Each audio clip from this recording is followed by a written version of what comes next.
right, guys, welcome back to the Of Stone and Clay podcast. This is episode 151. Today we have Tanner Guzy with us. Thanks for being here, man. Excited to be here, dude. Yeah, appreciate it. Yeah. Tanner's somebody that I have known about for a while. I think I actually sent you a DM like 6 years ago. Really? Yeah, but I was just like recording in my basement on my iPhone, and you responded to me. And I remember you were kind of like, yeah, like, let's talk. We can maybe get something on the schedule. And then I remember I was just at the time, I was kind of insecure about my setup. Oh, okay. Yeah. And so I just didn't follow through.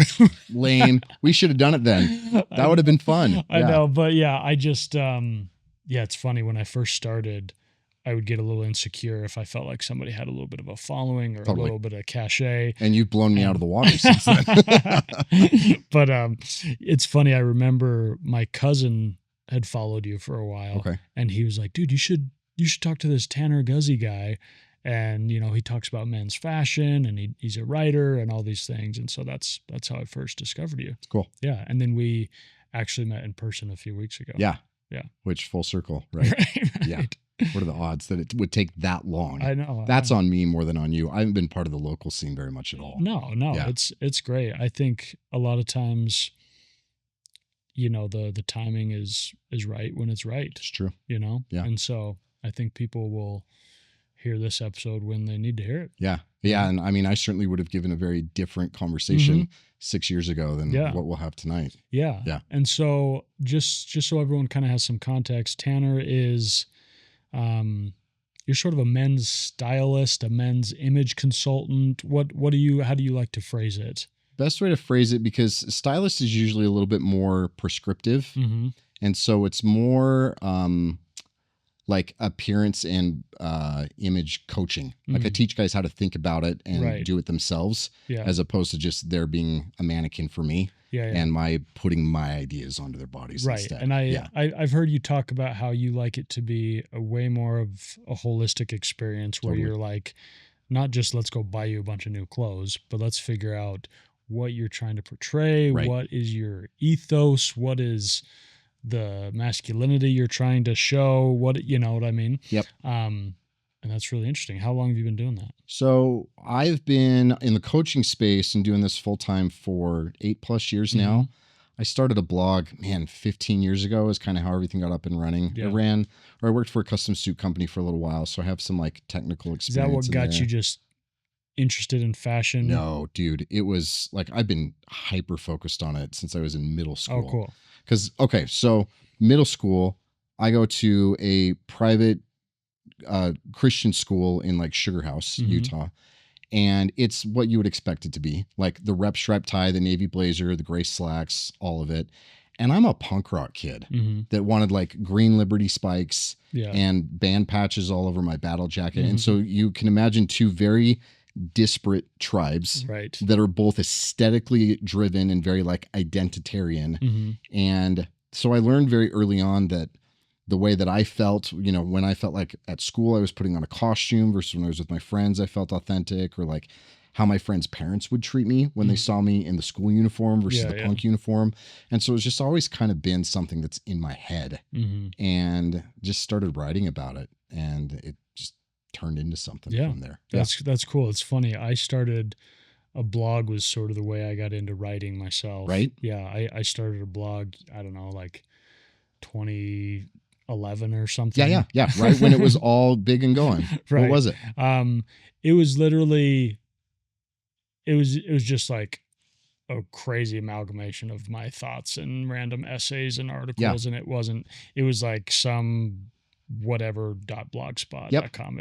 And not like niche down or anything, but just stream of consciousness and all of that. That's and cool. It, you know, to me, it was just my first attempt at sharing my writing. Yes. Right. And social media was existent, but not very, you know, it was social then. Right. And it wasn't people posting long essays and thoughts and everything. It was just kind of pictures and random statuses about having a Diet Coke. And so yeah, that was kind of my foray into writing. So tell me a little bit more about your book.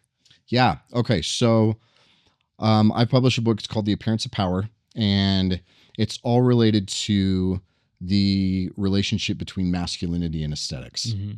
Because a lot of times, especially in our culture, we have this idea that real men don't care about how they look, Mm-hmm. or, the only masculine relationship to have with your appearance is indifference or apathy about Right. it. Right. And is that because it feels, doesn't to me, but Right. to a lot of men, it feels feminine? Oh, totally. To care I mean, about yeah, that you kind get of called stuff? gay or whatever Right. pejorative they'd throw at you 20 Mhm. years ago, 30 years ago. And we were belittled. You were weird or an outsider or effeminate or whatever else. And that never really sat right with me when you would look at different histories or different contexts. 'Cause it's like, well, men have cared about their appearance. My grandpa cares about his appearance. And so the book is really kind of two things. One is it's an outline of all these different frameworks and principles about the unique relationship between masculinity and aesthetics and how men use appearance as a way to signal masculine virtues. But then I back it up with all these different historical examples of that and pulling from different cultures all over the world. Yeah. And so it's a really kind of a fun way to, one, I guess for a lot of guys, give themselves permission to care about it. But then two, a way to learn to think about it more strategically than necessarily like, this is what this TikTok account is saying is on trend right now. Right. Yeah. Right. If you could go back and live in sort of any epic and like, rock some samurai clothes, rock an Egyptian, whatever, what do you think would be? Man. Okay. Is it just the aesthetics or is it also like the whole lifestyle that's associated Just with the it? aesthetics. Pirates. Okay. Yeah. Yeah. Yep. Okay. That like rakish, rugged, like all that avant-garde component. Yeah. That the danger and like, dude, Blackbeard, he had 6 guns on him and he would literally put black powder in his beard as he was just straight. It was aura farming before this even existed. Right. So fun to think about. Yeah. That's funny. Yeah. That's funny. Yeah. It's interesting. I feel like there was a weird period where like our grandparents, that older generation, like you said, very much cared about what they looked like, but especially in the United States, there wasn't a ton of variance. It was kind of like whatever, you wore slacks, you wore a we were a button monoculture. down, right? Yeah. But then things changed quite a bit. Obviously, in the '60s with the hippie movement, the '70s, and then I feel like in the '80s and '90s with kind of the grunge era and the hip hop culture, it became vogue to wear just kind of whatever. Right. And I think that sort of morphed into some laziness for men. Yes. Right. Because for a lot of people, it was in style to wear a big baggy t-shirt and baggy basketball shorts. Right. But the problem with a lot of men, I'm sure, I'd be interested to know if you agree with me, but I feel like the problem with most men is that at one point they cared about what they were wearing and what was stylish. But once they got married or once they got an adult job or whatever, they thought they still cared, but they got stuck in whatever time period that was. Right. Yes. And now they still they go and buy clothes and they think, they're still buying clothes they think look good and that they like. Right. But it's from 2001. Yes. And they have a really hard time going with the times, and that maybe feels effeminate. Right. Because they're like, yeah, my wife's always buying new clothes and changing, but like, this is, I don't know. It's a weird thing we're stuck in. But you've totally hit on it. Yeah. And I've written about this before. I call it aesthetic inertia, where for most guys, what they do is they still dress like whatever the time was when they felt like they were, I don't want to say they were at their peak, but it could be that they were at their peak, but it was when their sense of self and their identity was the strongest. And I think that this is actually where, a lot of times it's very easy to say that women care about clothing more than men do, but I think we just care about it differently. And obviously, we're painting in broad brushstrokes here, but for men, the correlation between aesthetics and identity has to be like 100% overlap. It has to be authentic. And I learned this even early on with when I was like styling, I could go buy stuff for guys. They would look great in it. And when I would check in with them 6 months later, they were back to the same stuff they wore before because that's what felt authentic. Yeah. Right. And so if it doesn't feel authentic, it doesn't matter how good it looks. Most guys aren't going to wear that. And so as they see the trends start to change, they no longer feel like what's happening is congruent with who they are, so they just stick with what does feel like them. And the hard thing is now more than ever, trends go at supersonic speed. Absolutely. Yeah. Right. So if you don't keep up at least a little bit, right, you can feel like this is too overwhelming. I can't do it. You know? And like, I think for myself, having remained single all this time, I just was like, I have to look somewhat stylish because I'm dating and girls care about this. And so that was one of my big incentives. But I remember there was always a few periods where I'm like, I had to do something a little uncomfortable because I'm like, people aren't wearing skinny jeans anymore. And so even though this was cool and I felt good when I wore them for a certain amount of years, I gotta say goodbye. Absolutely. I gotta part ways with my skinny jeans, you know? Yeah. And in fact, that was one of the first things I noticed about you when we actually got to meet in person was, we were at this networking event and everybody's there in skinny jeans and bright Jordans, and not throwing any shade on that. But then you're hearing something that's a lot fuller cut. And it was just very noticeable that it's like, oh no, this guy is aware of how things are going as opposed to being caught in this kind of like very millennial aesthetic instead. Right. And the funny thing about all the guys there that are, and they're, most of them are older than me and they're, later millennials or Gen X. Right. And they all think they are dressed to the nines. Absolutely. Right. Absolutely. Because they're wearing skinny jeans and Jordans. Yeah. And it's like, yeah, you were dressed to the nines 15, 20 years ago. But it's changed. Right. Or for a lot of these guys, because they are still so resistant to it, it follows the same curve as like technology adoption, where you've got like innovators and then early adopters and then kind of like the mainstream. And for a lot of these guys, like they finally jump on slim stuff when it peaked 10 years ago. Right. Yeah. And so we see these guys that feel like they're dressing to the nines and they feel like they're finally coming into their own. It's like, no, dude, you missed the train on that. Right. Yeah. And it's hard because when you're older, like youth is not the same currency for men as it is for women. Right. And trendiness is different. This is why I love, it's Thomas Jefferson, I believe. I don't remember if it's ever him or if it's Washington, but I think it was Jefferson. He says, in matters of principle, stand firm like a rock, but in matters of fashion, swim with the current. Right. Yeah. But the current, I think, changes depending on your age. When you're young, when you're in your 20s, when you're figuring out your identity, like you were in the middle of that aggressive whitewater current and like have fun with it. But when you're in your late 30s, your early 40s, your 50s, like you still want some level of social awareness of what's going on. Right. And you change, but you don't want to look like you still wish you were 18. Right. Yeah. It's quite the balance, because I think more than anything, something that makes somebody fashionable and has good style is the fact that they're so confident. Right. And they're so confident in their own skin. True. Right. Like I look at someone like Brad Pitt. He sometimes wears some super off the wall avant-garde type stuff. And it's like, but yeah, he's an icon. Well, yeah, the status helps. Yeah, the status obviously helps, but he's also supremely confident. Absolutely. And so anything he wears looks good. Right. Right. But there's also, okay, so you're familiar with the Overton window? You heard that term? Yes. Okay. So there's an aesthetic window that's like the Overton window. Because like as confident as somebody like Brad Pitt could be, he's not going to show up dressed like George Washington. Right. Right? Because it's too far outside our aesthetic window. So yeah, you can be a little aggressive or a little avant-garde. And I think a good, confident man knows when and how to play with that, but isn't going to speak an entirely different aesthetic language or be entirely outside the window. So you still kind of have to be aware of what's going on, but not have everything be totally dictated by what's going on. Right. It's like personality is primary and social awareness is secondary, whereas most people tend to think that it's the inverse. Yeah. Yeah. Yeah. Yeah. And it's probably also, you get a little bit of some carte blanche for being an artist, for being totally creative. Totally. Yep. Yeah. And because in those fields, you're going to find more like-minded people. Yeah. So you're not going to be made fun of. If he's a VP at Wells Fargo, he's not showing up in what he's wearing at, some Hollywood soiree. Yeah. Do you have a guy or two that is kind of like your pinnacle of male aesthetic?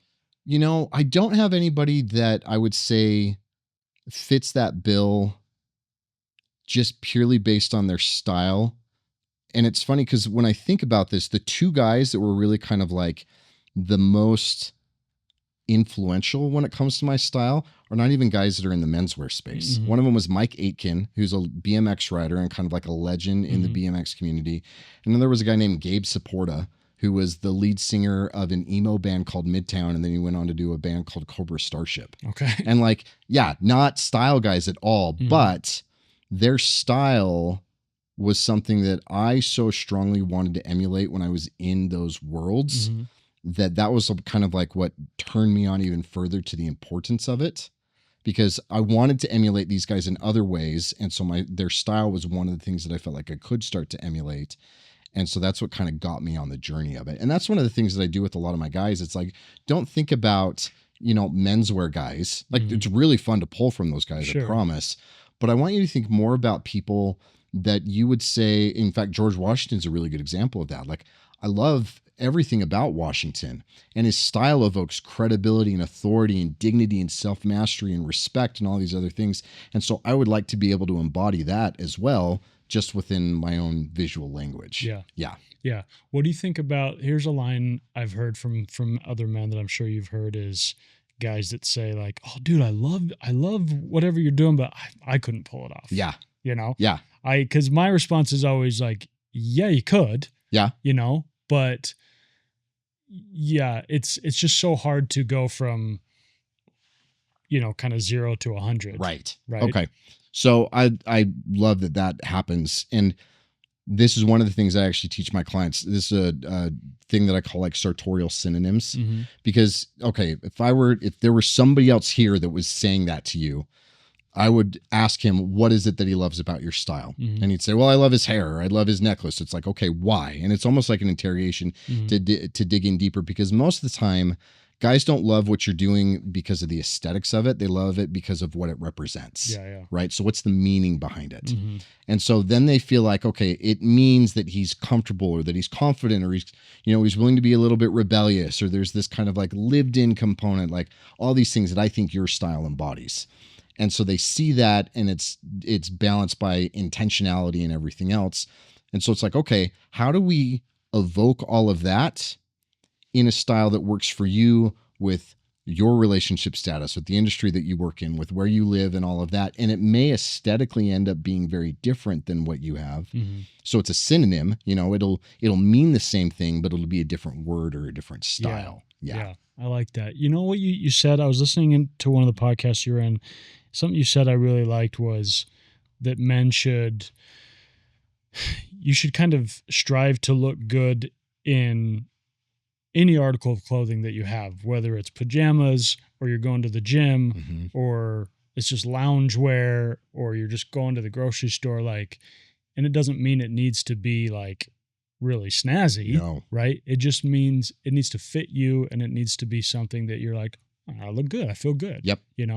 And I've really, in the last, I don't know, 5 years or so, like taken that to heart with little things. Like, I remember for years, I only wore like no-show socks, and then it became more like in style to wear longer white socks, and I kicked against the pricks for a while, but then I'm kind of like, I'm just going to throw these away. Yes. Because I'm not, even though sometimes I'm like, well, these are the only clean socks I have. Right. I don't want to go to the grocery store in something that makes me not feel as confident. And that's what's more important, is how you feel. Right. Not what anybody else is thinking or Yeah. how they're going to approach it, but it's, do you feel self-conscious, or do you feel like you're on top of your game?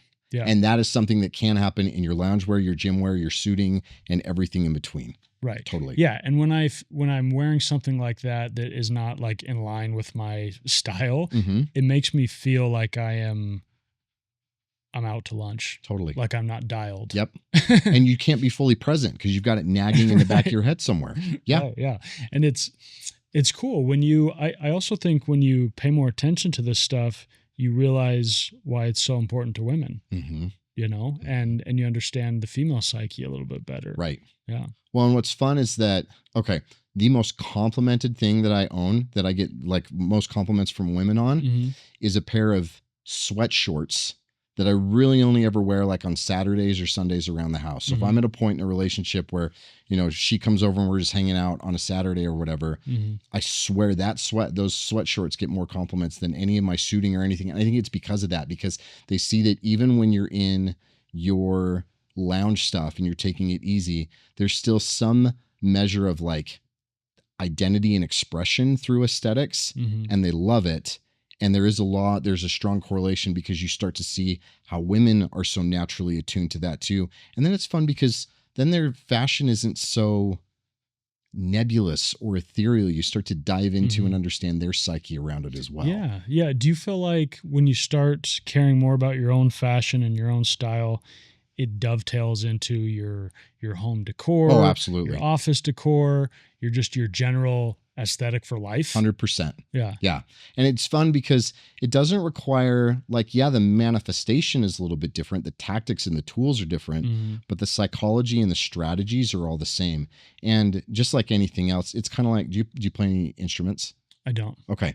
So I noodle around on the guitar a little bit. Like, I'm not good at it, but when you get to a point where even just you have a few basic chords down, then you can start to write your own music. Yeah. And then it becomes something that isn't just copying what other people do, but it becomes expressive, and you can almost get into a flow state with it. Same thing happens with your aesthetics. Yeah. It's not work. It's not a chore. It's not this like obligation that you have to do. It's like, no, it's actually really just kind of fun to figure out how I want to show up in my home, in my office, in my vehicle, in my clothing, in all of it. Yeah. Well, I read this, I was reading this Jordan Peterson book, and he has an entire chapter on like beautifying your space, Yeah. And I think it's just so important to like enjoy your surroundings, Yes. And feel like this is an inspiring place. It's beautiful. It makes me think. It makes me consider things, and it's not boring too. Right. Yeah. Yeah. Beauty is a self-evident good. It doesn't need to be justified. It doesn't need to be rationalized. Like, beauty can be appreciated for its own sake.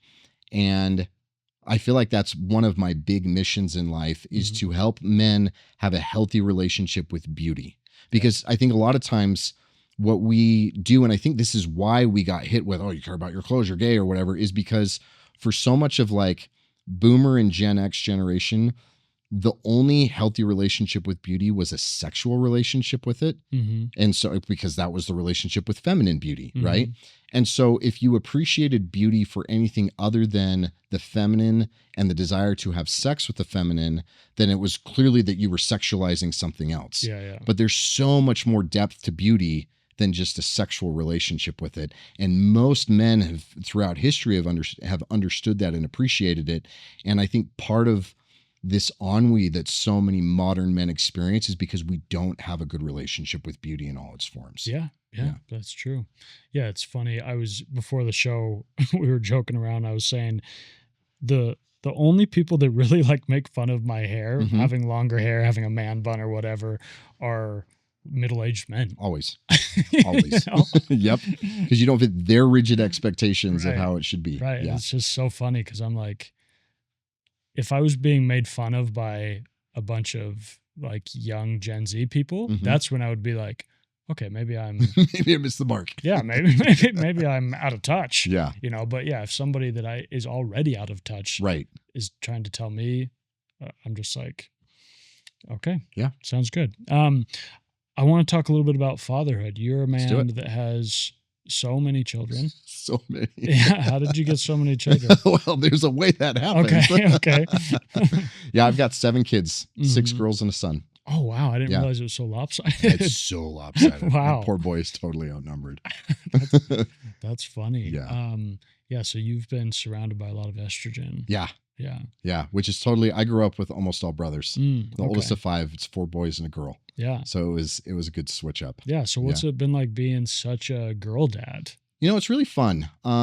Because girls for me were really kind of like non-existent until high school. Like, I don't remember going down the girl toy aisle when I was a kid. Like, it was just this kind of otherworldly experience.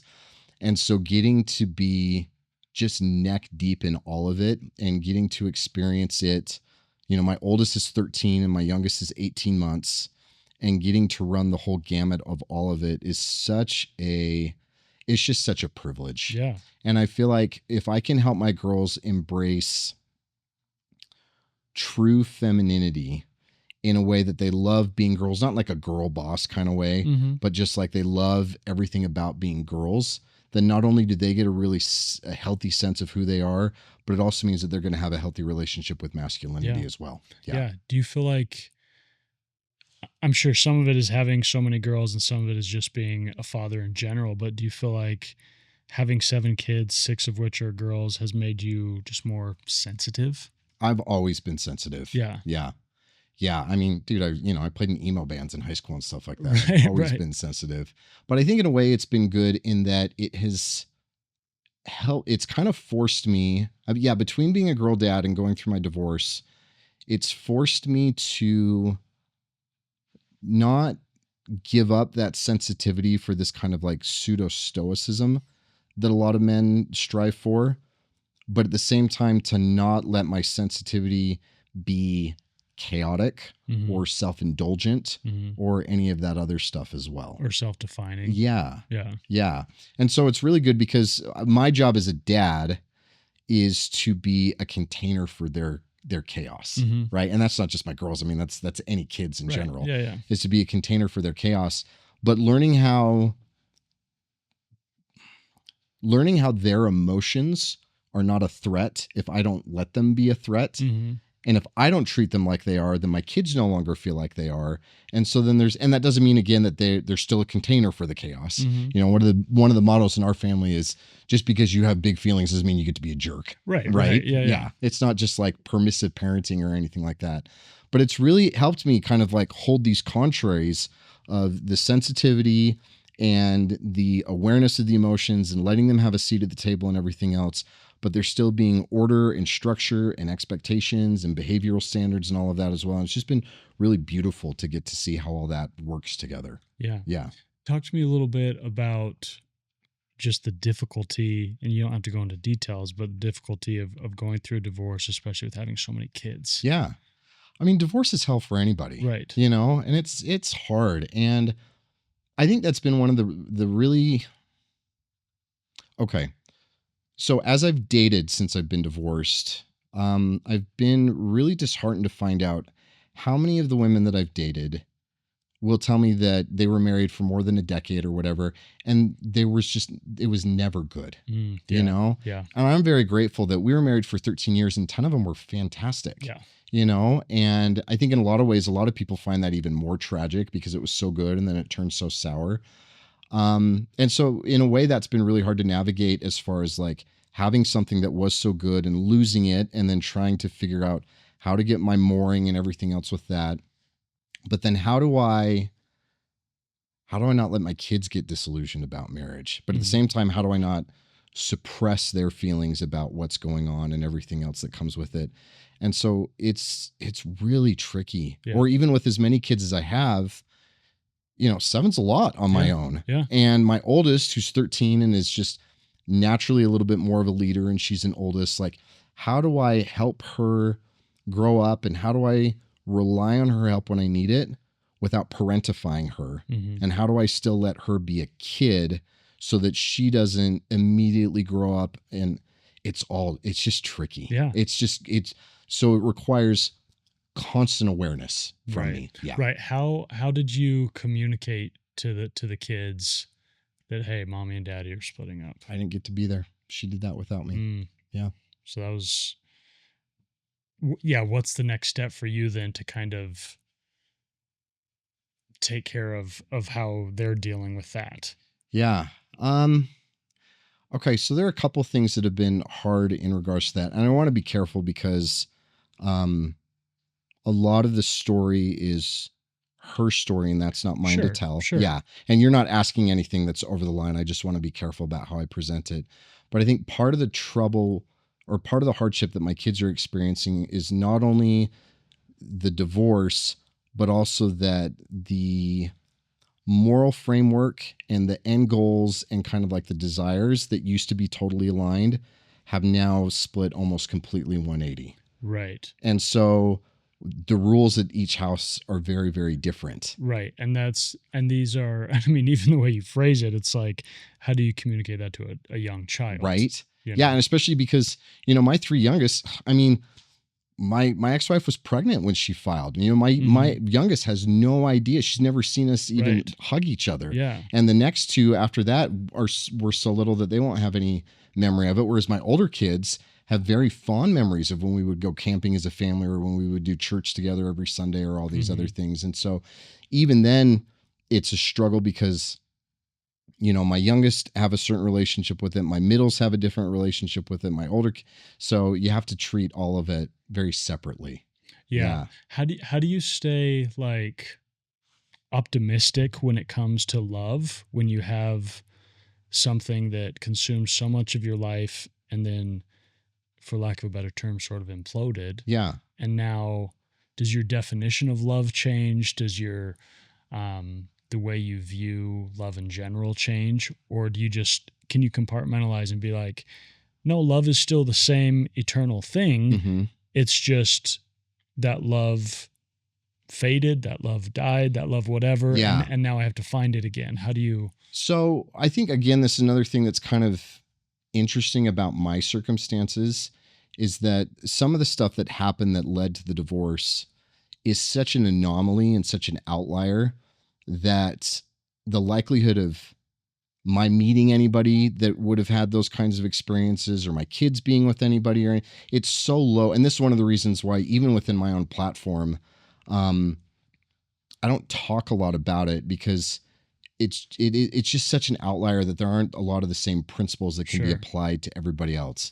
But I mean, dude, I'm a hopeful romantic. Right. Like, I still love the idea. I still date, hopefully, and get excited about the idea of finding somebody and getting to build something else. And dating's fun, and I miss that kind of like omnipresent companionship, and being on the same team and being aligned. And I don't believe in that any less, just because of these weird circumstances that kind of blew up everything in my life. Yeah. Right.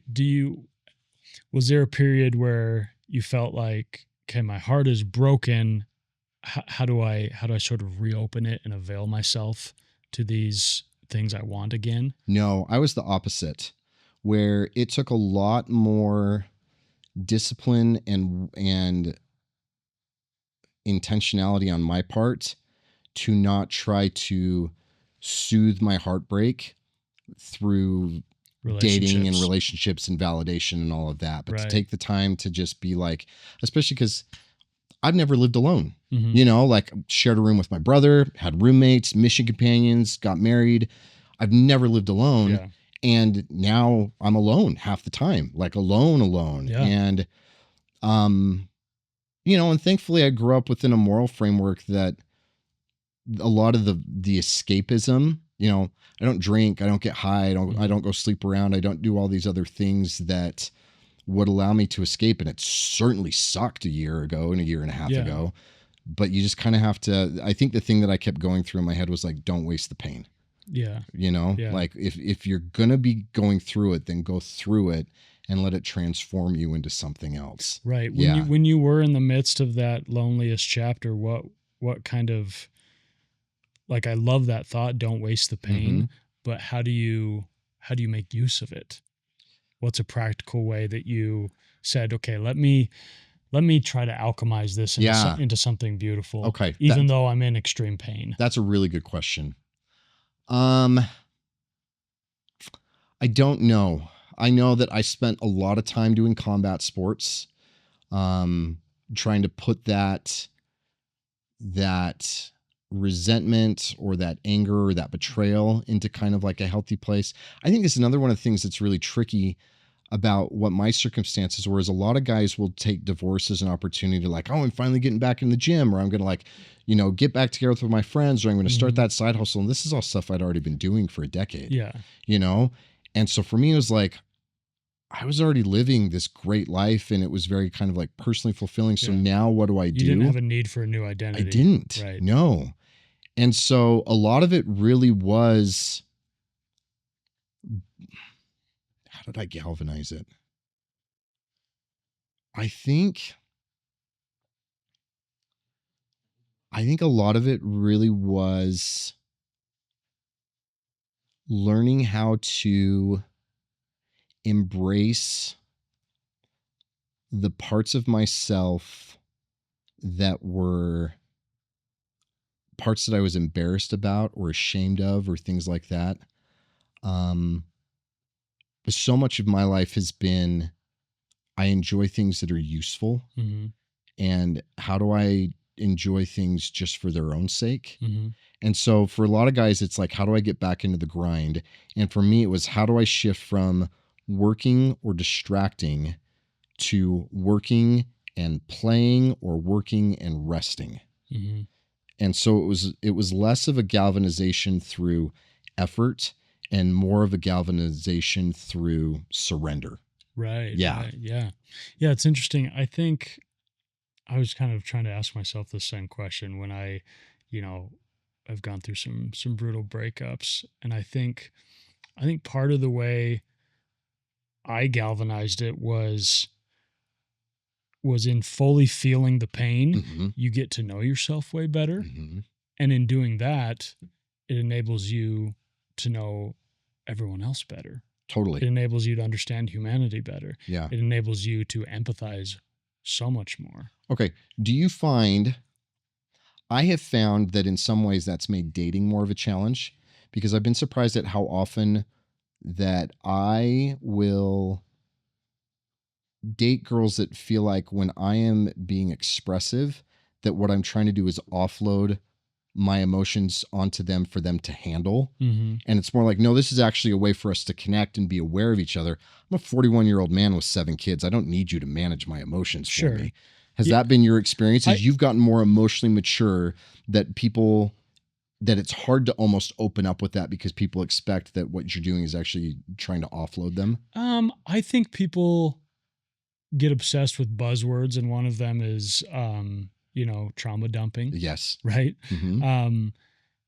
And to me, I agree with you. It doesn't, a lot of times that's not what's actually happening. No. But if they've had that experience in the past, oh, totally. Right, I can't blame them for being a little right. Sussed out. Yeah. So for me, I just try to take it very like, I'm almost not going to tell them anything until they ask. Yeah. Right.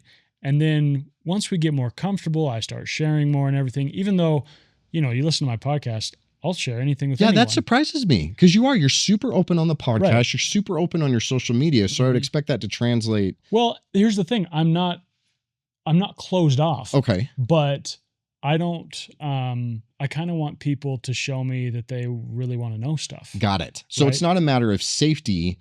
It's a matter of interest. Yeah. Okay. It's a matter of, I want to know that your curiosity is earnest. Gotcha. Right. Okay. That makes sense.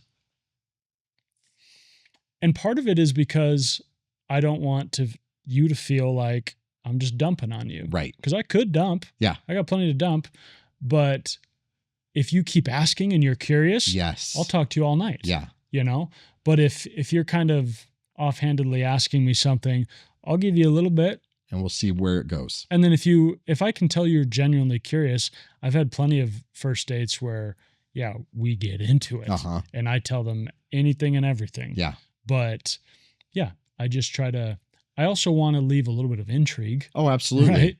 Well, my experience has not even necessarily been like a trauma dump on a first date, but even when you're 4, 5, 6 dates in and, hey, you feel like you're a little bit off, and like, you tell me what's going on. Like, was it a rough day or whatever? And it's like, well, no, I don't need you to, like, you're just projecting your own insecurities onto me. It's like, no, I'm not. I can just pick up that you're off. Right. Yeah. Yeah. Yeah. Yeah. I mean, even the way they reacted is obviously insecurity, So it's tough. What do you feel like has been the toughest part of hopping back into the dating scene when the landscape has changed so drastically since you last got involved? Dude, it's an adventure. It is an adventure.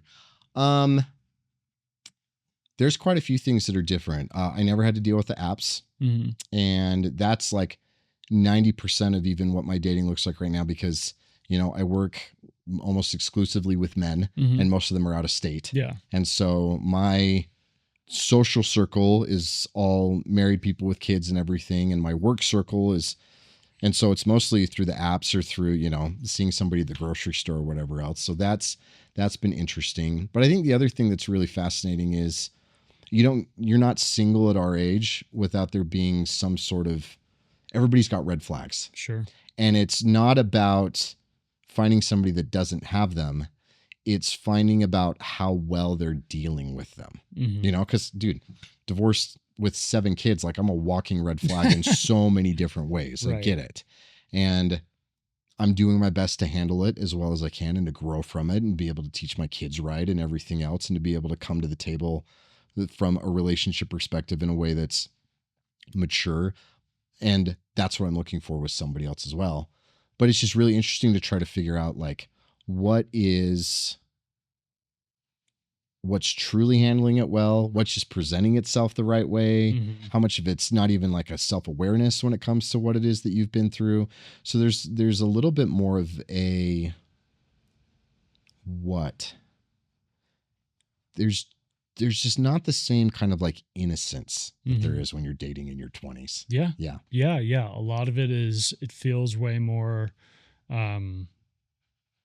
like transactional almost. Yeah. Or like a business Yeah. thing because both parties often have been through so much hell that they're so cautious of getting back into that hell. Right. And so there's walls up and there's all sorts of caveats. And if you want to date me, this is what you got to deal with and all this stuff. Or the opposite where it's reckless. Yeah. Yeah. So like, how do you distinguish between somebody who is courageous versus somebody who's reckless, or somebody who is cautious but moving forward versus somebody who's totally closed off?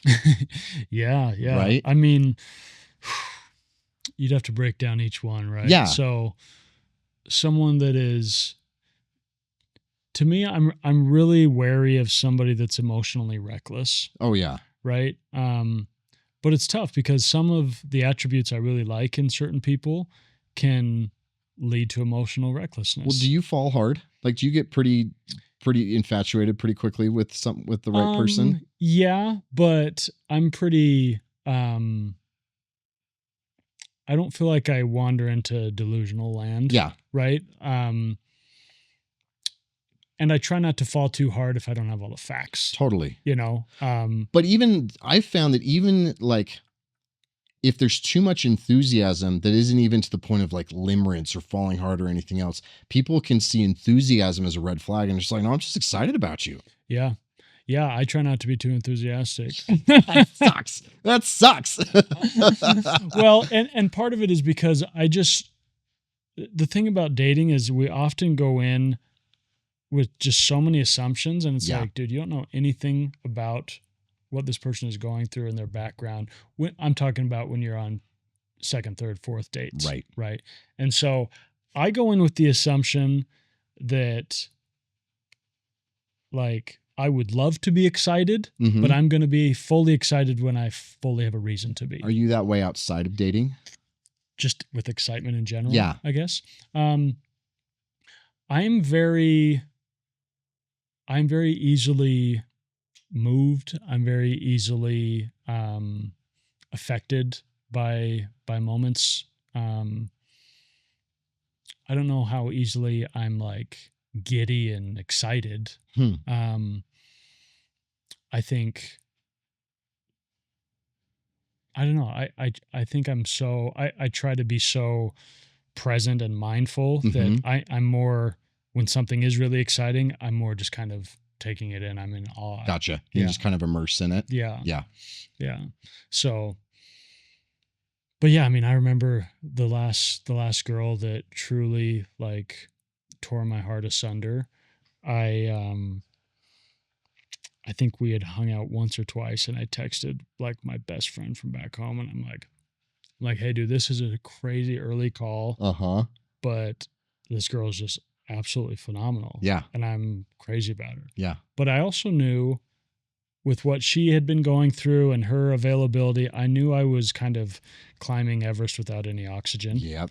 And so I was really excited, but it was kind of internal Yeah. because I was like, I just know the risks. I know this is like, I don't know. It's like when you say you're in a title fight. Okay.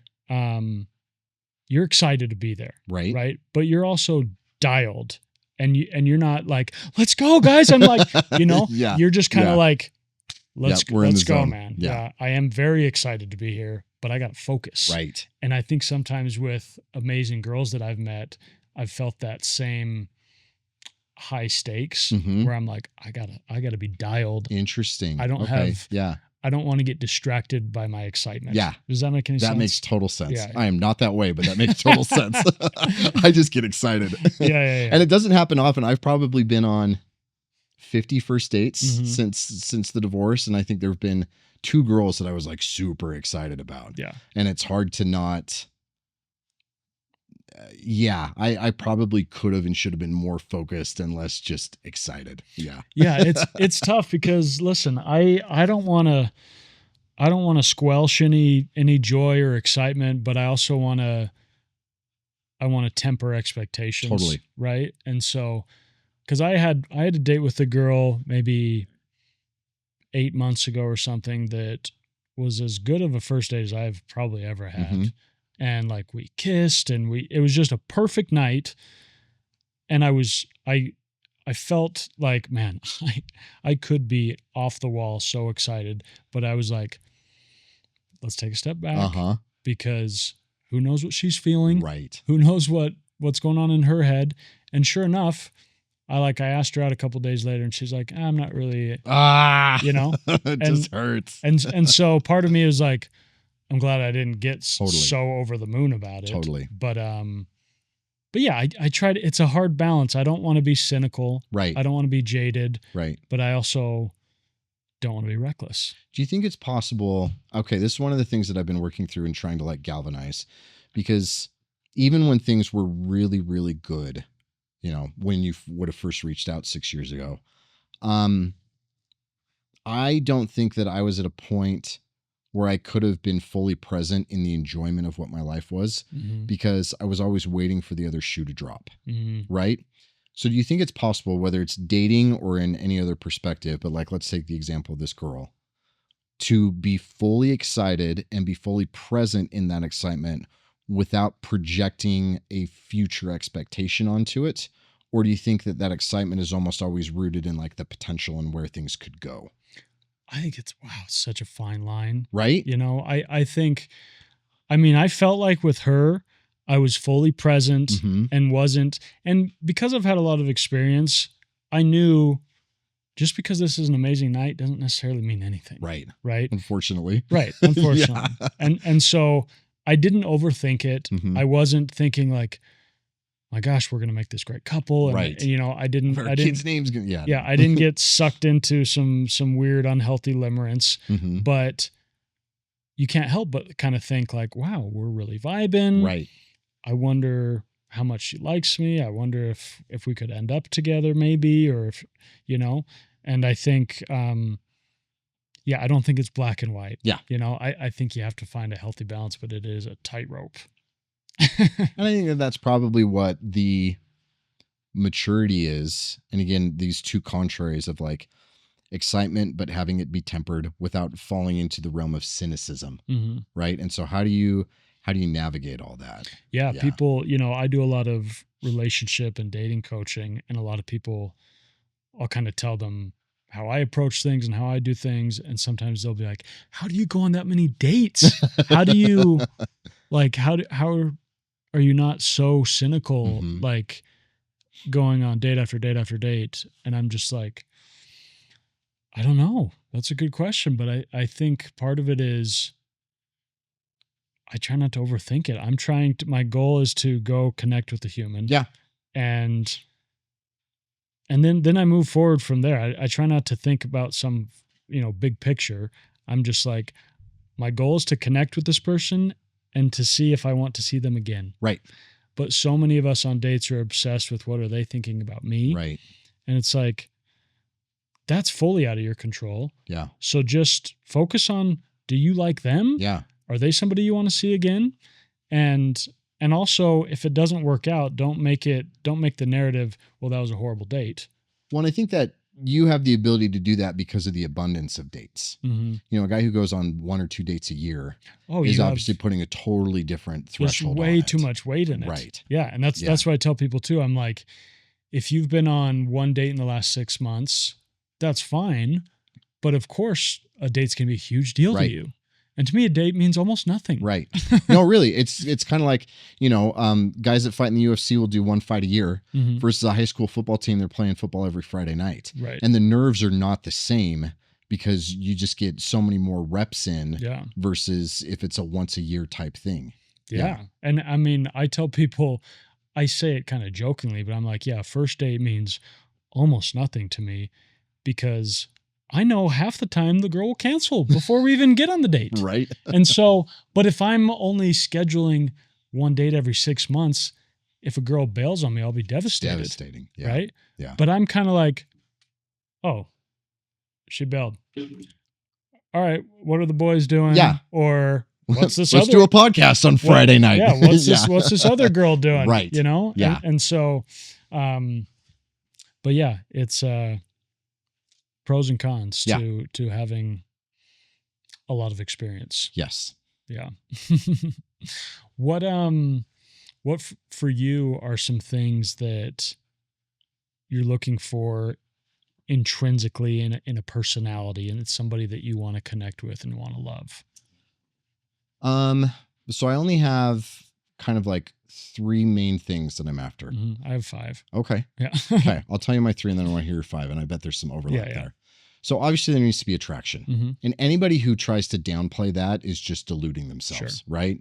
And that's what's so funny is like a lot of times when you see like these different lists that people put out and none of it has anything to do with attraction. The caveat is always, this is only applicable if I find this person attractive. Yeah. Right. Yeah. So that's the first one is there needs to be some level of attraction there. Second one is we've got to be at least like 80% aligned on kind of like big picture, philosophical, religious, like all this other stuff. It doesn't have to be 100%. I don't need a yes man, and that's not going to exist anyway. And I don't need to be like, if you're 100%, somebody's lying to somebody else. Sure. Right. But 80% is a good enough that there's like room for individuality, but there's not going to be major fights about things like that. And the third one is just, are you willing to stick to it? Are you willing to be loyal or are you going to quit as soon as things get hard? It's one of the reasons I'm reticent to date girls that are a little bit younger is they just haven't had to deal. Most of them have not had to deal with like real hardship and sticking through on things yet. Where somebody who's, been through a long-term relationship or been married or anything else like that, like, a little bit more of the reality of just because it's hard right now doesn't mean it's bad or it doesn't mean it's doomed. Yeah. Yeah, totally. Yeah. Yeah. Those are great. I just, mine kind of spring off a little bit more. Yeah. Tell me. But I have them in order of importance. Okay. To me, I have personality, which to me just covers almost everything. Yeah. But more than anything, it's how much do I want to be around them? Yeah. And I would imagine that this isn't like, do we like the same music not any of this shallow stuff, but do I enjoy being around you? It has nothing to do with interests or hobbies. Right. It has everything to do with really just our connection as two people. How much do I like hearing them talk? Yeah. How much do I get excited when they text me? Right. How much do I want to tell them about my day? Right. And some people have amazing personalities, but for some reason, I'm not that jazzed to be in a room with them. Yeah. And so to me, all these other pillars, as I call them, can kind of fall into personality. So that's why I have it as number 1. Number 2, I have attraction. And what I try to tell men especially is you have to really be careful to not be hypnotized by an outlier score, because I like to look at these as kind of you said 80%. To me, it's like 8 out of 10. Yeah. So I look at it like a 1 out of 10 scale. Yeah. And so to me, personality needs to be like a 9 out of 10. Yeah. Right. But attraction doesn't need to be that high. It just needs to be what I deem high enough. Well, and I think what a lot of people don't realize is how much attraction actually grows. Yeah, sure. Because In fact, this is one of the things that I still feel and find to be kind of frustrating is how real husband goggles are, because there are still times when we will go to soccer games or things like that, that I will see my ex-wife and I will see things about her that are incredibly attractive. Like she's got anteverted hips and she walks a little bit differently. And it still is attractive to me because of all of that time that we had together. It was a neutral when we were dating, Sure, but it's an attraction because of the time we spend endearing. together. Exactly. Right. And so I think a lot of people don't realize that attraction is something that grows and deepens when you spend time with somebody. Sure. Yeah. I do think it has much more of an ability to jump as a woman. Oh yeah. Right. Just because men are way more driven visually, but I just say, whatever, I don't even need to put a number to it, but whatever score out of 10 you feel like is enough for you, whether it's 6 out of 10, right. Whatever. But just enough that they're in the arena. Yeah. But sometimes guys, we get obsessed with like just finding the hottest girl humanly possible. Right. And sometimes you may have even been with hotter girls, but it's like, it doesn't matter if she's hot enough. Right. Right. Well, and especially because if it's just about the hottest, then more often than not, that's alluding to your own kind of like ego and status anxiety and that's feminine validation than actually like, is this a person that I can have a real relationship with? Well, what I say, the main difference between, say, a girl is an 8 out of 10 versus a girl that's like a 9.5 out of 10. The main difference is the ego walking around with a 9.5. Right. The validation I get from other guys. Right. Even from other women, you just hear about it more. Right. Yeah. But the 8 is so attractive. It feels so good. But yeah, the ego gets involved. The third is kind of like yours, spirituality, I call it. And it's really just that you're on the same plane. Yeah. That you kind of see the world in a similar way. Yeah. And yeah, you can throw in morality, philosophy, right. Political views, whatever you want. And then the fourth is intellect, which is basically like spirituality, that you're on a similar plane. Totally. You can have conversations and it can be. And part of that to me comes back to personality. Totally. And then the fifth one is just your general emotional wellness, right? Okay. Yeah. Your ability to share, to be vulnerable, to admit that you're wrong, an ability to emote in healthy ways. Right. Take accountability. Yeah. Take care of your mental health. And yeah, that's it. I love that. And so I always tell people, you could argue I'm very picky, which I'm sure I am, but I'm like, I'm really just looking for 5 things. Right. Yeah. It's not this massive checklist. Right. But it is finding a personality that to me is amazing and really gets me excited is really rare. Yeah. It's tough. Do you find that there's a certain thing from a personality perspective that does? Like for me, it's girls that are a little bit like certainly intelligent and they're a little bit existential and whimsical and almost a little bit tragic. And I'm kind of bugged that personality like really gets me, but it really gets me. And I haven't only been excited about girls that are like that, but girls that are like that almost always get me excited. Is it you enjoy some of that because there's some pathos there? Probably. Yeah. Yeah. Yeah. I think I definitely probably relate more to somebody who has just been through some hell. There's some tragedy to her story. But I think the thing that probably gets me more than anything is just playfulness. Really? Yeah. Okay. I love playfulness. I love silliness. I love inside jokes. Can you show up that way all the time, or does that have to be like you get to a certain threshold before your own playfulness shows up? I can be playful pretty darn quick. Yeah.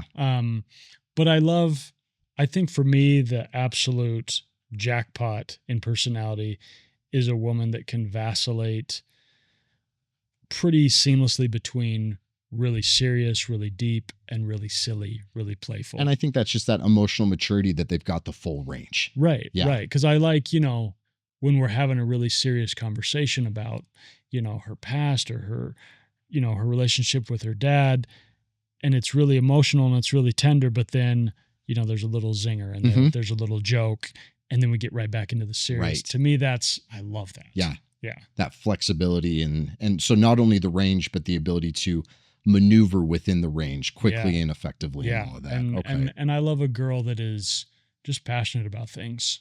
Yeah. I don't really care what the things are. No. You know? Yeah. Okay. What's your take on this? Is one of the things that's been kind of a surprise for me from the app perspective is I'm similar to you where I don't really care much about like hobbies or interests. And obviously I'm not seeing how men are with this and what their profiles look like, but I'm amazed at how so like a vast majority of the profiles that I see are women leading with hobbies and interests. It's because they don't understand men. Okay. So do you think that women are interested in seeing that from us? A little bit. Girls are so weird on apps because they have such a different experience than us. That's true. They're so bombarded. It is kind of oil and water, isn't it? Yeah, they're so bombarded with matches and with messages, and so a lot of them, it's a really tight window of A, when they're even on the app, and B, when they're actually going to respond and, you know, avail themselves to a date. Yeah. Right. And so my philosophy is to just strike while the iron's hot. Yeah. I don't mess around with any sort of small talk. But I don't know. I don't really mention my hobbies much or anything. No. To me, I'm like, this is what I look like. This is how tall I am. this is what I do. Yeah. And, you know, let's roll the dice. Yeah. Yeah. But yeah, it's interesting. I'll hear girls a lot of times tell me about how much they're thinking about their bios and the things, the hobbies and the things they're adding on their apps. And I'm like, I don't even look at those. No. Yeah. And your travel pics are not any more or less interesting than anybody else's or. Yeah. Like and the thing is, I'm not really going to figure out much about your personality from photos regardless. Right. I'm going to see if I'm attracted to you. Maybe there's a couple things that show me if we're aligned, you know, if we're both Christian or whatever, if one of us is a heavy drinker and one of us doesn't. But besides that, I'm rolling the dice. Right. And so I don't overthink it. I think some people are obsessed with like vetting to death. Oh yeah. And I'm like, no, get on a date. Yeah. Yeah. And that's part of, you know, I don't overthink and I don't get nervous on dates because they're the dime a dozen. Right. Yeah. Yeah. I wanted to read this quote to you. Okay, hit me. I want to hear your thoughts. Yeah. This, unfortunately, I actually really hate this. when you can't find the original author of a quote. Super frustrating. It's been misattributed. I think I did a deep dive. I think it was originally an author, but then this quote is a deep paraphrasing over years, and it was a big thing on Tumblr or whatever. Okay. Yep. So now who knows? Wayback Machine. But either way, I love what it says, and I want to hear your thoughts. Okay. They say, I like to pretend I already died and ask God to send me back to earth so I can swim in lakes again and see mountains and get my heart broken and love my friends and cry so hard in the bathroom and go grocery shopping 1,000 more times, and that I promised I would never forget the miracle of being here. Okay. That actually reminds me. Now I'm going to pull one up for you. Have you heard, do you know who G.K. Chesterton is? Yes. Okay. So he has this one. Have you heard about this idea of like, do it again? I'm not sure. Okay. This kind of ties into this. And I think for me, it's all, related to presence, because it's so easy for me to live my life into the future and building and these are good things, you know, like prepping and building and everything.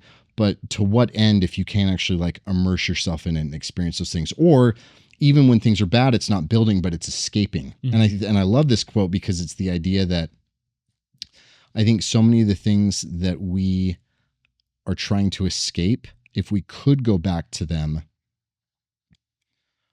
we would, and we wouldn't be in a hurry to escape it. We would be more interested in experiencing it for all it is. Okay, so this quote that he said is, because children have abounding vitality because they are in spirit fierce and free, therefore they want things repeated and unchanged. They always say, do it again. And the grown-up person does it again until he is nearly dead. This is my girls on the swings. For grown-up people are not strong enough to exult in monotony, but perhaps God is strong enough to exult in monotony. It is possible that God says every morning, do it again to the sun, and every evening, do it again to the moon. It may not be automatic necessity that makes all daisies alike. It may be that God makes every daisy separately, but has never got tired of making them. It may be that he has the eternal appetite of infancy, for we have sinned and grown old. I love that part. Yeah. And our Father is younger than we. And I think that that's when I want to go back to a time that I wasn't present for, it's because I had already sinned and grown old in that experience instead of being able to be fully immersed and fully present in it. Yeah. It's part of the reason why children are so joyful, right? Because they're experiencing so much novelty. Right. And I mean, I hang out with my nieces and nephews a lot, and a lot of times they're just absolutely floored by things that I'm like. Right. And I don't even think half the time it's novel for them. Right. My kids love going to the pool all the time. Right. It's not novel. Yeah. But it's just fun. Yeah. And for me, the fact that it's not novel means that it can't be fun. And I think that's part of the problem. Right. And they do such a good job of being present because they don't have responsibilities. Right. They're not concerned that much about the future. Right. They're not romanticizing the past. Right. They're so present. And so, we can learn so much from children. Like, how can you go somewhere and do something pretty quotidian and have an absolute time of your life? Yeah. You know? And I think that that's what that quote is getting at, is if we could be fully removed from our mortal experience and we're given the opportunity to go back, we would be begging to be able to immerse in the monotony again. Yeah. I love that he threw in, go to the grocery store 1,000 times. Right. And it's funny. I'm a very romantic, nostalgic person. So I love going through old photos, and I love the feeling that sometimes you see some random photo from 4 years ago and you can almost remember that time period, and you can remember thinking, what a normal, if not boring, period of my life. And I'm just going to work, hanging out with my friends, getting food, whatever. But then you look at the photo and you're like, man, I remember I had just met so-and-so, and I remember I just discovered this song, and I remember I had just moved into that apartment, and there is all this novelty into the past, and it is romantic, and it's wonderful. And right now, and then we were back into present time, and we're like, well, yeah, it's just kind of day-to-day stuff, but I don't know. I feel like I'm the happiest when I can be more like a child and just enjoy every little bit and be like, you know what? Yes, I'm doing a podcast every week, but this is the first time I've ever sat down with Tanner. This is its own special, sacred thing. And to just be fully inside of it. That's part of the reason why podcasting is so great to me. It's a time where like your phones are off. There's no other distractions. And there's plenty of times where you have a 2-hour conversation with a friend, but you're not as dialed a lot of times. You've got my full attention. Right. And so I don't know. I just love the idea of being hyper present in all moments. So that's another one of the ways, going back to a question you asked earlier about like, how have I galvanized things? For me, and this is almost frustrating, but I've found that if I take the same concept that somebody has told me 1,000 times over 20 years, and it's presented to me a little bit differently, then it finally clicks and I'm into it. And so like the idea of being present, I'm not very good at being present. I think that's one of the reasons why I love martial arts, is because it forces you to be present, right? But when I stopped thinking about it as being present and started thinking about it as like romance maxing, or like, how do I make my life feel more cinematic and more artistic and more beautiful?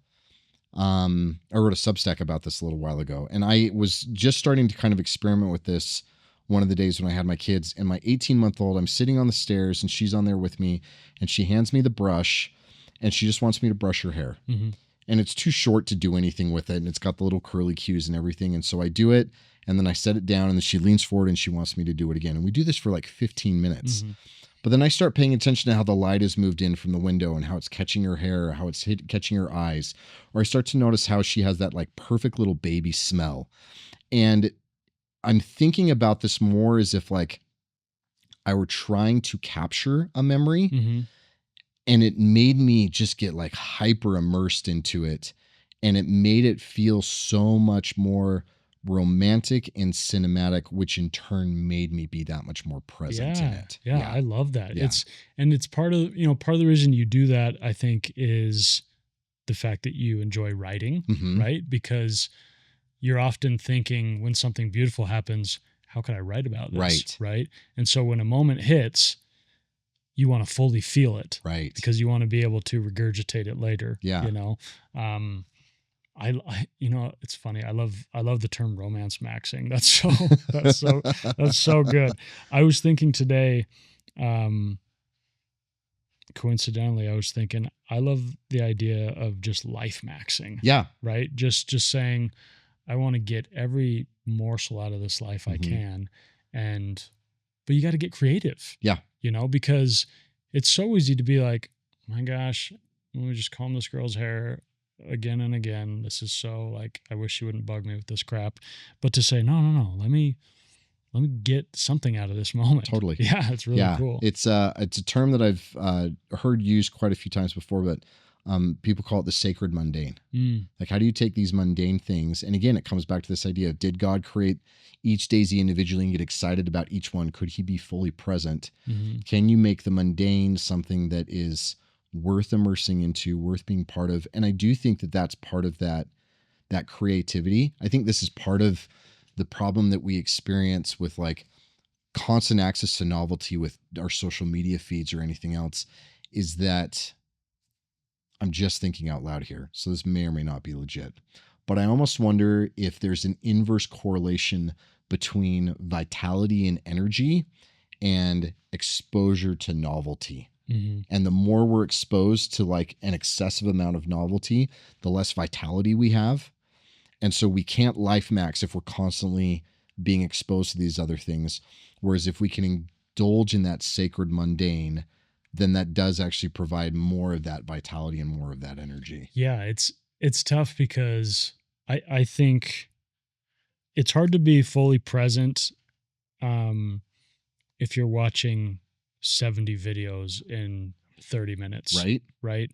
You kind of get 20% of each video. Yeah. You're not fully. Yeah. Whereas if you go to the movie theater, like, sure, maybe it feels equivalent to 2 hours of doom scrolling, but to me, it's totally different. I wonder how much of that even has to do with the experience, like everything that surrounds the experience. Because when you're in the theater, you go and the lighting is different, the smell is different, you're around different people, you've taken the time to drive somewhere and do that. Whereas like, I can just be on the toilet and pull my phone out. Yeah. And this is another good argument for beauty and dressing well, or making your home beautiful, or cooking well and presenting well, and all of that, is that it makes things more experiential as opposed to just an afterthought and a distraction. Well, and then you actually remember them, right? Like, you don't really remember cool videos you saw on the toilet. No. No. But even like this, like I would probably be less immersed in this conversation without the lights and the cameras. But there's something about these visual and kind of like, I'm aware of all of these triggers that it immerses me differently. And so maybe that's one of the other things, man, maybe I need to be doing that, is like, how do I cultivate an environment for myself and certainly for my kids? How do I do this on dates that makes immersion more natural? Yeah. Yeah. Something I like to do is to verbalize in the moment that, like, hey guys, this is an amazing thing we're doing. Yeah. Right. Sometimes with dates, I don't want to be so intense on a date, but something I like to do on dates is after we've had a really good date, Mm-hmm. I will say like, hey, what was your favorite moment of the night? Yeah. And kind of just remind them that, hey, this was an awesome night. Cool. I like that. And it's funny. I try to just point out with anyone that I'm with, if there's a beautiful song playing, if there's a beautiful sunset, if we drive by a really cool tree, Mm-hmm. I want us to stop and appreciate Yeah. it as a group. Yeah. And that kind of helps. It helps form the memory, because sometimes It's an anchor that you can. yeah, sometimes you see a beautiful sunset, but you've seen hundreds, Right. and you don't take a picture, you don't say anything, and it just kind of gets lost in your memory. Yeah, the acknowledgement seems like that's a crucial aspect of it. Mm-hmm. Yeah, that there needs to be, ritual's too strong of a word, but there is almost a ritual of like vocalizing it, drawing other people's attention to it, something else as opposed to I saw it, oh, that's cool, and then I just immediately moved back on to the next thing. Mm-hmm. Yeah. And I like to remind like my groups of friends when we're hanging out that this is like a really special thing we're doing. Yeah. And I don't do it every single time, but sometimes you're just having one of those nights where it feels sacred. Right. And I want to touch on that. I want to make sure we don't forget it, Yeah. Yeah.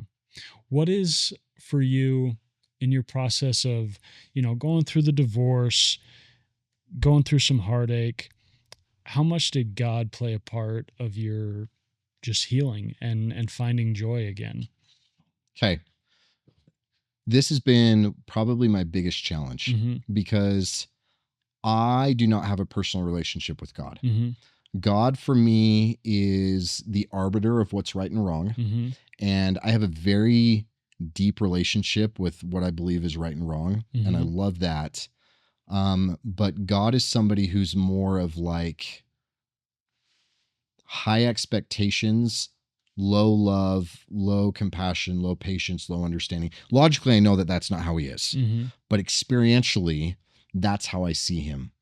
And so one of the things that's been really interesting, and I'm still very much in the middle of all of this, but it's been a very deliberate thing that I've been trying to go through is, okay, that relationship with God is incomplete. Because he is the arbiter of right and wrong, but he's not only the arbiter of right and wrong. Right. And he does have high expectations, but he doesn't only have high expectations. So how do I take this opportunity to try to develop a more personal relationship with him? And ironically, the way that that's been most effective has actually been taking all of my negatives to him. Because God knows those anyway. Yeah. And God is not an anxious parent. Right. He can handle my anger. He can handle my belligerence. He can handle my incredulity. He can handle my betrayal. He can handle all of it. And I find that as I'm willing to take that to him, then he's safer for me to take the other things to out of a real sense of obligation, out of a real sense of love and connection, rather than as a dutiful obligation to my master. Does that make sense? Yeah. So, I mean, to me, it sounds like ultimately surrender. Yeah. Well, and that's still a hard word for me. Yeah. Yeah. And it is, but I mean, in a sense, not in a grand sense, but you are surrendering your negative emotions to him and saying, these are really hard for me. These are really heavy. I'm going to lay them at your feet. It's really weird that it's an act of trust. Yeah. Yeah. But it is. And I think that that's one of the things that I'm trying to figure out is how do I develop more of a trusting relationship with God as opposed to the idea that, and I think a lot of people, especially people that are in, a lot of faiths create this kind of like transactional relationship with God. I follow the commandments, bad things don't happen to me. It doesn't work like that. Right. And again, logically we know that, but it feels different when you're in the middle of it. And I did all the things I was supposed to. Well, how has this happened? Like I did everything that I was supposed to do, and my desires are righteous, and I don't want a family to get broken up. And what about my kids and all of these other things? How do you do this to me? And there is a certain level of trust in like, how the hell do you do this to me? Right. And then it makes you feel like, what's my incentive to do good? Right. Yeah. But if you can take that to him and you don't immediately have everything else in your life blow up because you had the audacity to get mad at him. Mm-hmm. And I think one of the problems is people get stuck there where it's like, okay, now I'm just mad at him all the time. And that's the only thing I ever take to him. Mm-hmm. And God doesn't only want our anger any more than he only wants our gratitude. Mm-hmm. And so I think that if you can see it as a stepping stone, and that's where I am, is it's treating it as a stepping stone, my gratitude feels more sincere when God wants to hear my complaints as well. Yeah. Yeah. Yeah. Well, I like that you are essentially wrestling with it. Totally. Right. And I think sometimes people just give up on the wrestle. Yeah. Because it's too hard and it feels unfair. It feels arbitrary. But I always tell people I think there's no real utility in feeling embarrassed or ashamed of where you're at with God, right? Like we all are in very different spots. And sometimes we claim that we're in one spot, but we're not really there yet. Right. We're trying to get there. We're hoping we get there. And we're everywhere in between. Right. And so I love people that are just like, yeah, man, I know this is how things are, but I am not there. Yeah. I'm trying to get there. Yeah. Yeah. Yeah. And I mean, anybody who's had any real relationship with God, it's always a wrestle. Yeah. And you go read Job, Mm-hmm. and we have this very like bastardized version of what the story of Job is. Mm-hmm. It's not him just saying like, yeah, naked I came into the world and naked. I mean, he does say that, but it's like the first 3 chapters are him being pretty good about stuff. And the last chapter is him being really good about stuff. And there's 30 chapters of him complaining. Right. And you don't blame him. Yeah, right. Yeah. And God does come down and say, who do you think you are to be able to talk to me like this? And that's part of who God is. Mm-hmm. But then there's also love and mercy and grace and all of these other things that Job is given as well. And I think too often I'm guilty of putting God in a very one-dimensional man-sized box. Mm-hmm. And this is my honest attempt to try to see him for more of who he is instead of just this limited view of who I think he is. Yeah. I like that. Okay, I got an interesting question for you. You've got 100 kids. We've been through that. If you could sort of give a message to your kids that they're going to see in 30 years and really understand that comes from Dad's heart, what would you want them to hear kind of as a group of your kids that maybe is, especially with the younger ones, maybe a little bit hard to understand right now? That's a really good question.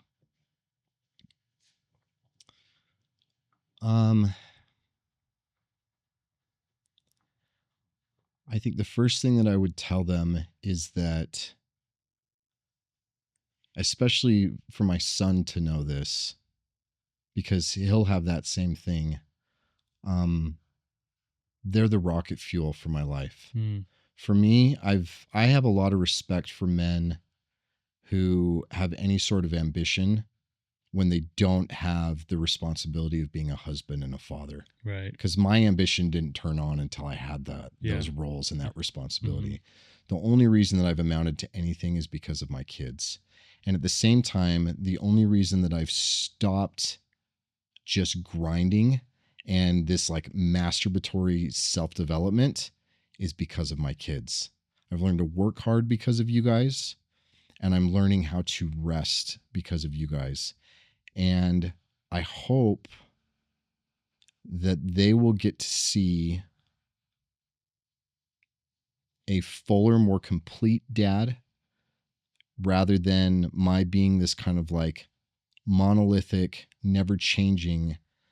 And that is the kind of thing that rather than feeling like a betrayal because the dad now is better than the dad they had 30 years ago, that gives them permission and motivation and a desire to keep growing and keep developing as well. That just because you are where you are right now, if you don't like where you are, you don't have to be stuck there. And if you do like where you are, you can be even more and even better. Yeah. Yeah. Yeah. I like that. Yeah. I love the idea of kids trying to understand that your dad is not just a dad, he's a full human. And with that comes all the frailties, all the weaknesses. But there's a line I love by Steinbeck in East of Eden. It's talking about that moment when you realize your parents are fallible, Mm-hmm. right? And he says, in that moment the gods had fallen and all was lost, and what a gift to kind of give to your children, that not all is lost, Right. right? And I've started to see that as a little bit of a blessing of the divorce, especially with so many of them at such a young age. I think about a lot of my peers that have turned hard 180s in their lives.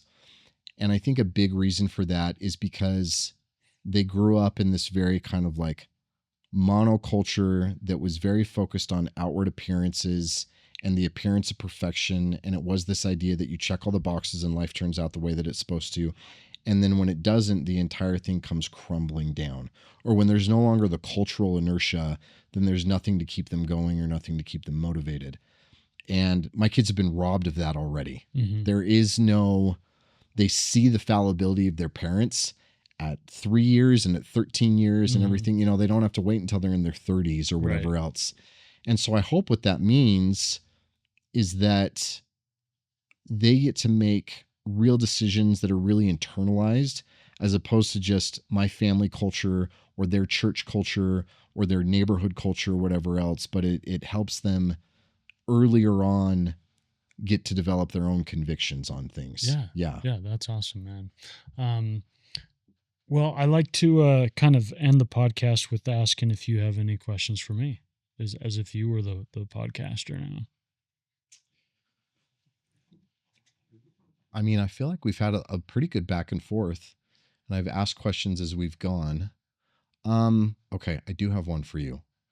And this is not one, I have not seen enough of your stuff to know if this is really true, so don't take this as like a planted question. Sure. But a lot of guys who do what you do, Mhm. I should say a lot, it's not guys, it's men and women.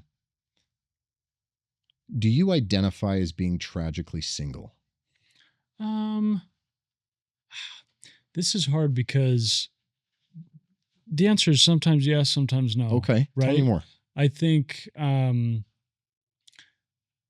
I can view it as sort of a tragedy, because to me it's been personally tragic. Yeah, right? absolutely.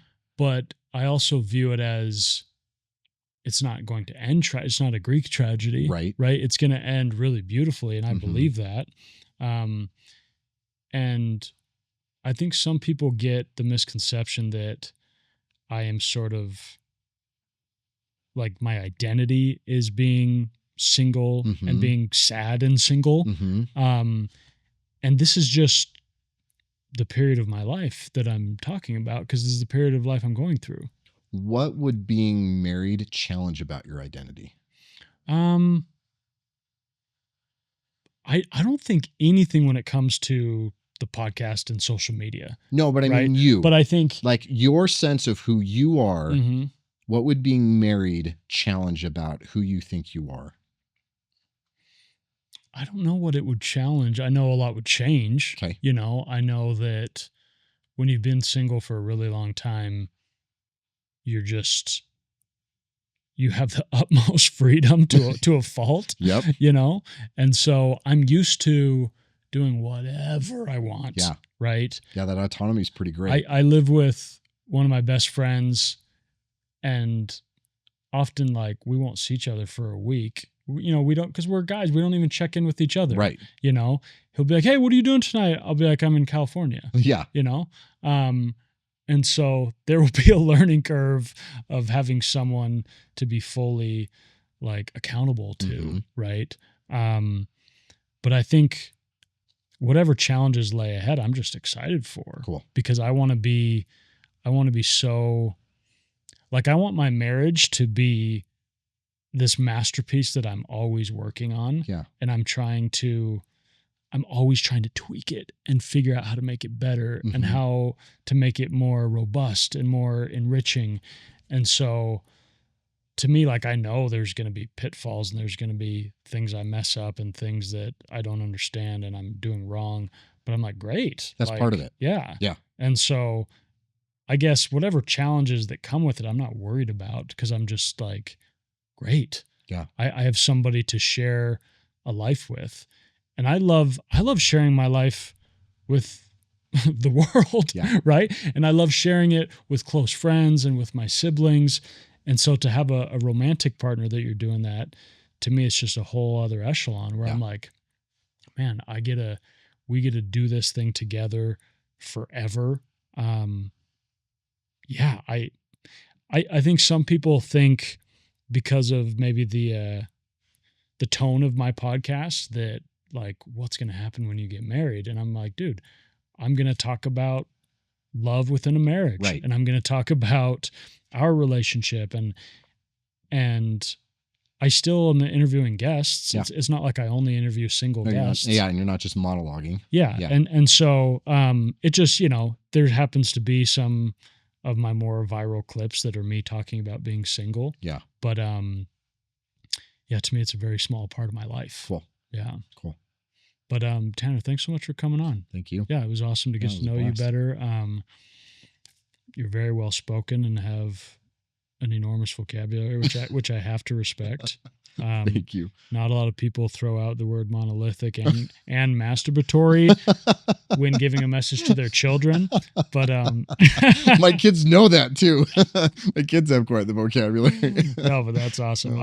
I always say, like, the reason I love language so much is because it helps.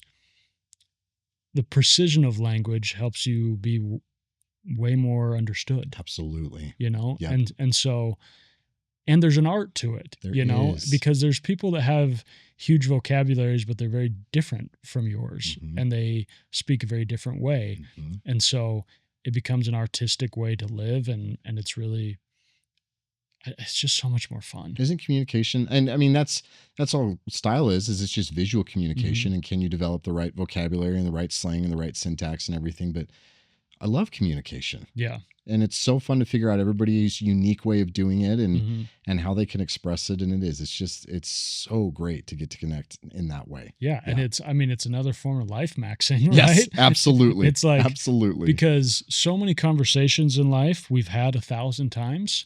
So how can I put a little spin on it? How can I have a little more fun with it?